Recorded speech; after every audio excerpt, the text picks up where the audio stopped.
Assalamualaikum teman-teman semuanya. Selamat datang kembali di podcast Bisik, Bincang Asik Psikologi. Gimana nih guys kabarnya? Semoga kalian dalam keadaan sehat, bahagia, dan tetap waras di tengah standar sosial yang makin absurd ya. By the way, sekarang kita hidup di era yang serba cepat, serba digital, dan serba bisa diakses. Apapun yang kita lakukan bisa langsung diketahui orang lain, bahkan dalam hitungan detik. Dari update status, story Instagram, sampai komentar-komentar random yang muncul di FYP kita. Kadang rasanya kayak dunia ini gak pernah tidur. Semuanya berlomba-lomba buat eksis dan dapetin perhatian. Nah, di tengah semua itu, kita sering banget dengar kalimat just be yourself atau jadi aja diri sendiri. Kedengarannya simpel banget kan? Tapi kenyataannya susah bro, bener nggak? Siapa di sini yang pernah kepikiran atau ngebatin kayak gue mau jadi diri sendiri, tapi kok takut ya dinilai orang?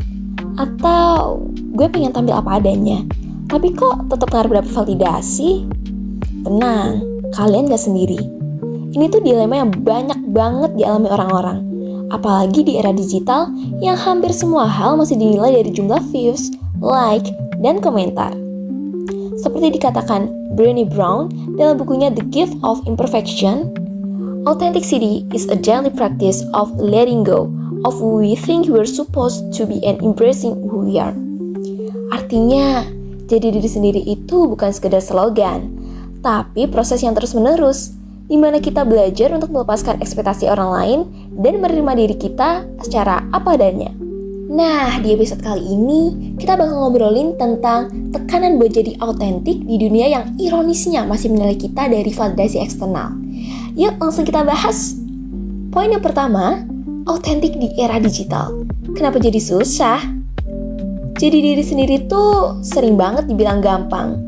Karena dengan kalimat, just be yourself, katanya. Tapi kenyataannya sulit banget kan? Kenapa? Yang pertama, mungkin karena faktor media sosial bikin kita over-conscious. Setiap hal yang kita post atau lakukan bisa langsung dinilai orang. Mau jujur, takut dibilang cringe. Mau gak peduli, tapi kok tetap ngecek likes? Yang kedua, dua sisi autentisitas. Di satu sisi, kita diajak buat lebih real. Tapi di sisi lain, yang real pun tetap dikurasi. Orang yang paling kelihatan autentik di media sosial pun sebenarnya masih menyaring apa yang mereka mau tampilkan. Yang ketiga, pressure buat punya personal branding. Sekarang, bahkan jadi diri sendiri pun bisa jadi strategi branding. Jadi, yang mana nih yang benar-benar menggambarkan diri kalian banget? Yang keempat, fear of missing out atau FOMO. Kadang, kita terjebak di pusaran ingin ikut tren agar tidak tertinggal.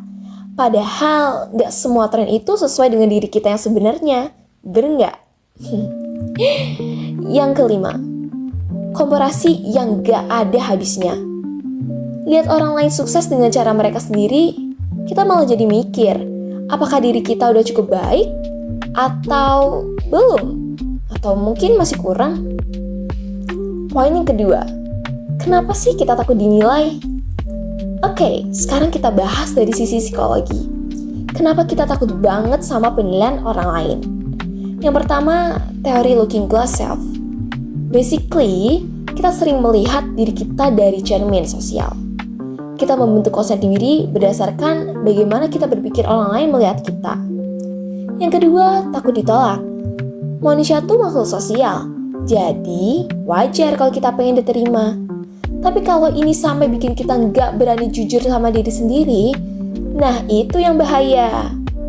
Yang ketiga, validasi sama dengan value. Kita tanpa sadar sering menyamakan jumlah likes dengan seberapa berharganya diri kita. Padahal, jumlah likes bukan cerminan kualitas dari diri kita.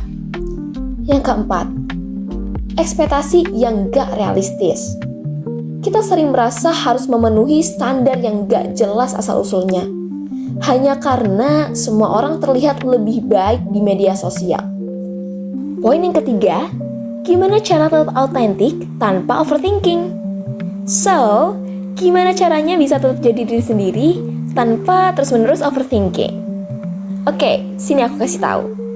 Yang pertama, sadari bahwa gak semua orang bakal suka sama lo. Dan itu gak apa-apa loh. Even the most loved celebrities pun punya haters.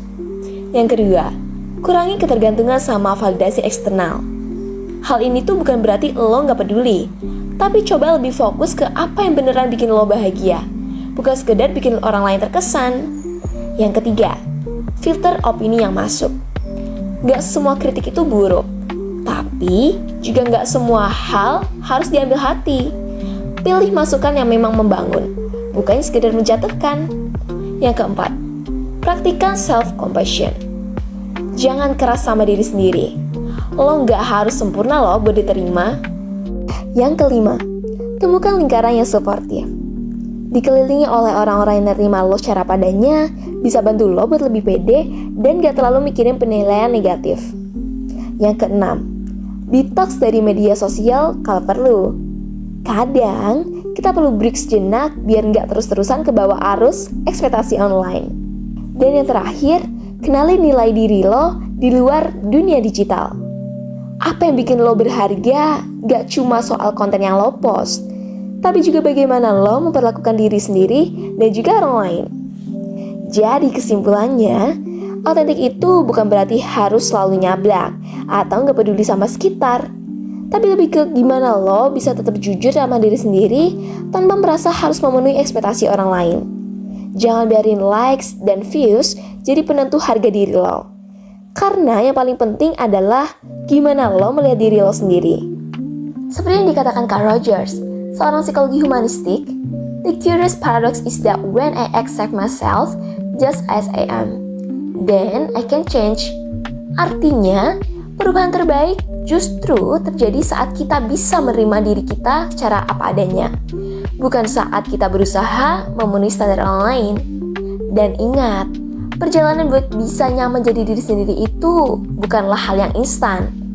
Butuh proses dan latihan. Jadi, santai aja. Take your time. Dan jangan terlalu keras sama diri sendiri. Alright, segitu dulu ya episode kali ini. Kalau kalian punya pengalaman atau pemikiran soal ini, drop your thoughts in DM atau komen. Jangan lupa follow dan share podcast ini ke teman-teman lo yang mungkin butuh banget dengerin soal ini. Sampai ketemu di episode selanjutnya teman-teman. Stay real, stay kind, and stay awesome. Bye!